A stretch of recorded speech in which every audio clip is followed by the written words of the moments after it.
Hello guys, welcome to our YouTube channel. तो देखिए, मैं आपका दोस्त अभय आज आपके साथ लेकर आया हूं जो बीकॉम ऑनर्स के अंदर सब्जेक्ट है फाइनेंशियल अकाउंटिंग, जिसे हम बताते हैं डीएससी 3 के नाम से। उसका कंप्लीट सिलेबस जिसकी सेमेस्टर 1 के जो एग्जामिनेशन होने वाले हैं हमारे फेब मार्च 2023 में, उसके अंदर हमारा इनमें से कौन कौन से कंटेंट आएंगे, कौन कौन सी यूनिट आने वाली हैं। तो चलिए शुरू करते हैं हम अपनी आज की वीडियो और देखते हैं इस कंप्लीट सिलेबस को। ये सबसे पहले आपको क्रेडिट स्कोर दे रखा है फाइनेंशियल अकाउंटिंग सब्जेक्ट का।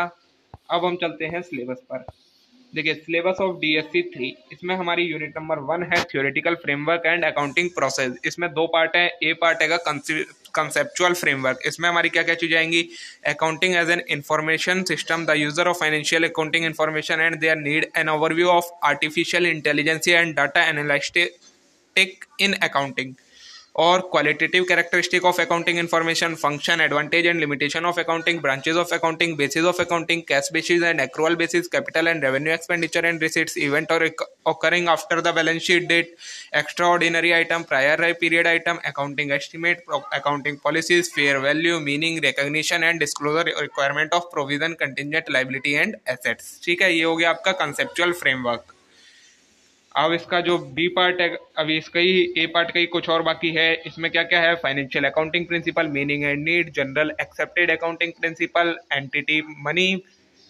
कौन कौन से प्रिंसिपल है? Entity money, measurement, going concern, cost, revenue recognition, realisation, fundamental accounting assumption, accrual, periodicity, full disclosure, consistency, materiality and prudence, fundamental accounting assumption as for accounting standard 1, accounting standard concept, benefit and process of formulation of accounting standard including IND AS and IFRS, convergence versus adaptation, application of accounting standards on various entity in India, international financial accounting standard, meaning, need and scope। ये हमारा ए part का content हो गया।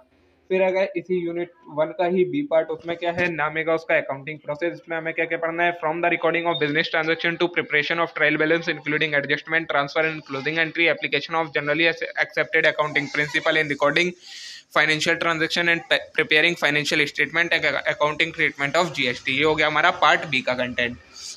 अब आती है हमारी unit number 2, जिसका नाम है business income, accounting for property, plant and equipment, valuation of inventory. इसमें हमें क्या क्या चीजें पढ़नी है? तो business income, concept of revenue and business income, measurement of business income, relevance of accounting period, continuity doctrine and matching concept in the measurement of business income, objective of measurement of business income.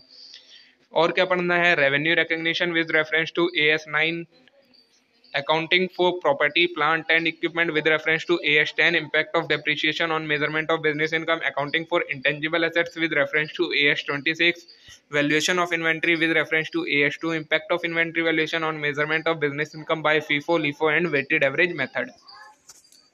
फिर आती है हमारी unit number 3। इसमें हमारा नाम क्या है? Financial statement of sole proprietorship and not for profit organisation. इसमें हमें क्या पढ़ना है? Preparation of financial statement of sole proprietorship and not for profit organisation.